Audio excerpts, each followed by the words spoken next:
શાળાના નિર્માણની કામગીરીમાં હલકી ગુણવત્તાના આક્ષેપ ઉઠ્યા છે।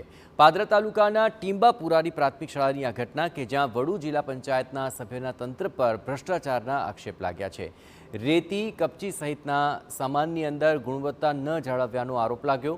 વિરોધ વ્યક્ત કરી કામ સત્વરે બંધ કરવા માંગ કરવામાં આવી છે।